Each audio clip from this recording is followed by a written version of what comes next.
from this with Rebecca Walser Wealth Management, president there, Jason Nichols, Democratic strategist. Jason, I ended with you. Do you think this is good intentions gone bad? That a lot of people are taking advantage of this. They're crunching the numbers and they realize, especially if you have kids, it's actually better to stay home.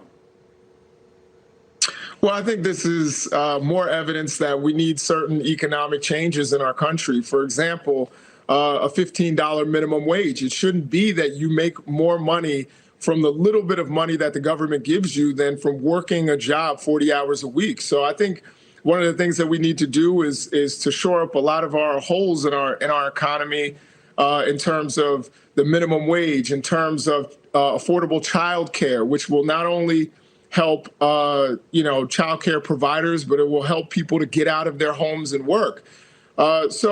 And I would also debate a lot of the ideas that are being pushed out there in terms of small businesses should be frustrated with the economy when they're eligible for a second PPP loan, when they could get an EIDL grant, when there are many opportunities. And a lot of the people who are they don't need any of that. Their business is on fire. The customers are coming right and left. They don't need any of that. What they need are workers, and they can't get them.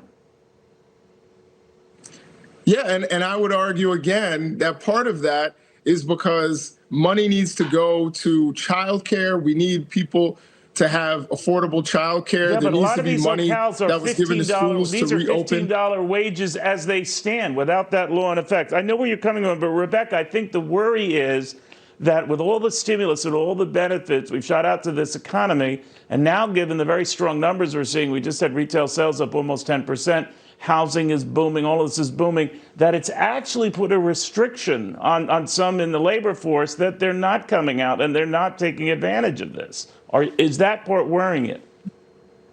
Yes, absolutely, Neil. And to Jason's point, we are a 70% consumer-driven economy. So that means a lot of service-based businesses. And I looked up just the average weekly pay for a waiter, for example, just to give you an example. It's $456 a week. So if you take $250 for the state unemployment and you add $300, you can see why we are having a problem getting people to come back to work, because they can do nothing and make even actually more, and actually gave us those statistics in his report. So I disagree with Jason that a one-size $15 minimum wage fits all across the South when the actual cost of living is so much lower, and the minimum wage doesn't need to be anywhere near $15. But the fact is, we are using about 13% of the American relief, actual package was for this bump up of $300, and it does create a disincentive to return to work, which is exactly what we need right now. Now we need people to go back to work.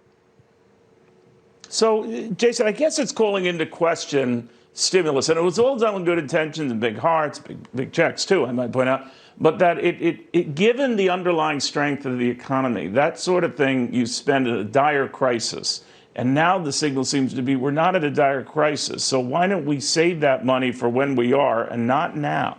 What do you say?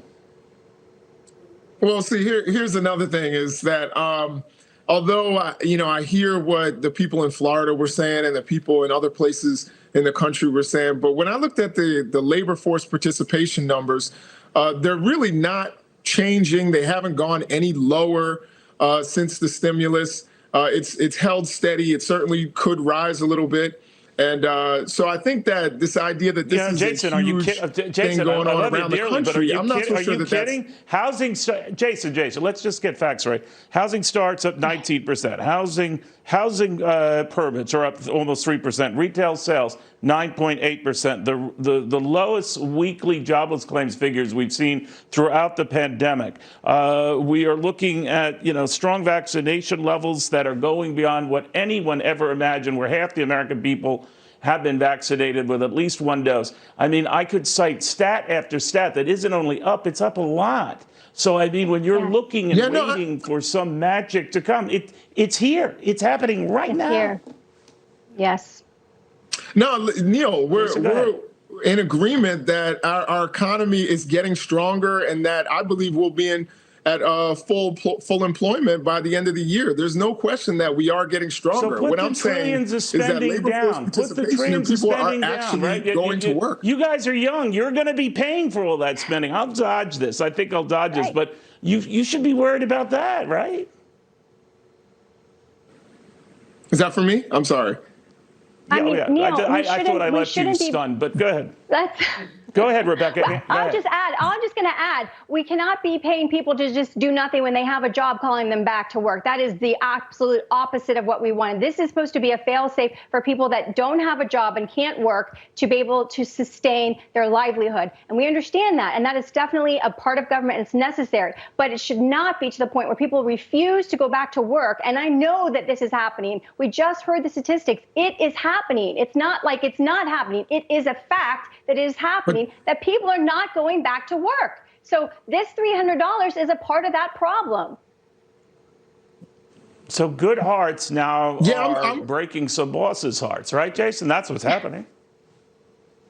Yeah, again, I'm going to disagree in the sense that, again, labor force participation is not bearing these numbers out that people are refusing to work, or people are sitting at home. A lot of people who are sitting at home are actually working at home.